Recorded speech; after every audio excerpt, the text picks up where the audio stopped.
Why would a seller agree to pay the buyer's loan fees, their half of the title, and escrow fees? Aren't buyer closing costs, by definition, supposed to be paid by the buyer? Not necessarily. I would like to make a case for why, if you're a seller, you might consider agreeing to pay the buyer's closing costs if asked in an offer. Stick around.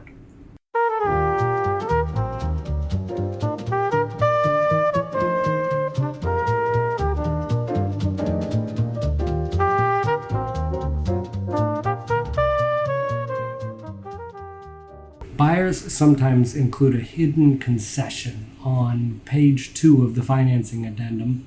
It says sellers shall pay up to X of buyer's closing costs, basically.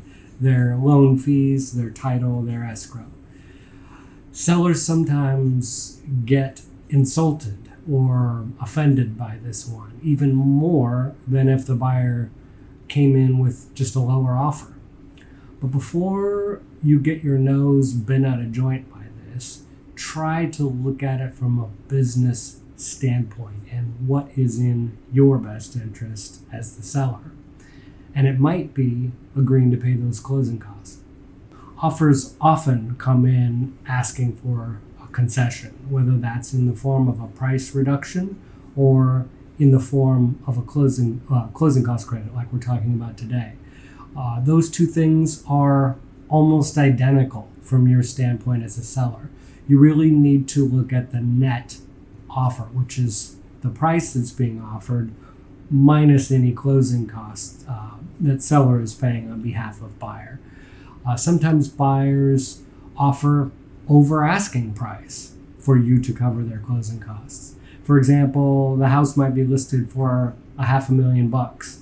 Offer comes in at $515,000, but the buyer is asking for $15,000 back in closing costs. So you still net your original asking price in that particular example, more or less, and the buyer brings less cash to closing. So why would a seller agree to this? You open up the house to more potential buyers. Covering those closing costs can make your home accessible to buyers who may have enough for their down payment and might not have enough to also pay the loan fees and title and escrow. So when they ask for closing costs, it's usually because they need that.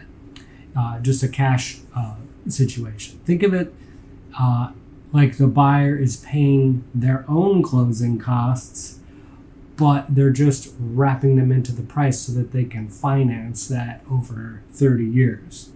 There is one thing to consider before you agree to this, and that is that the house needs to appraise for that inflated price that includes closing costs.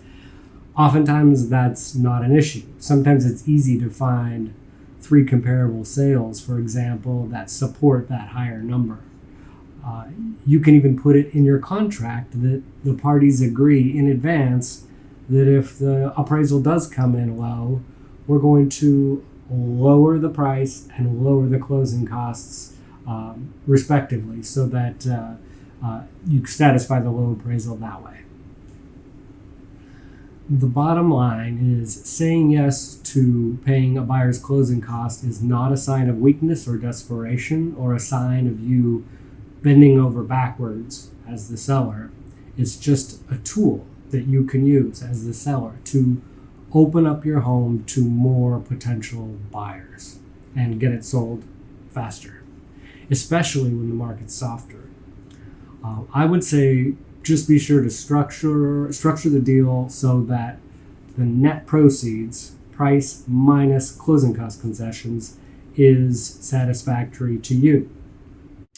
So the next time you are a seller and you see an offer come in, seller to pay buyer's closing costs, don't panic.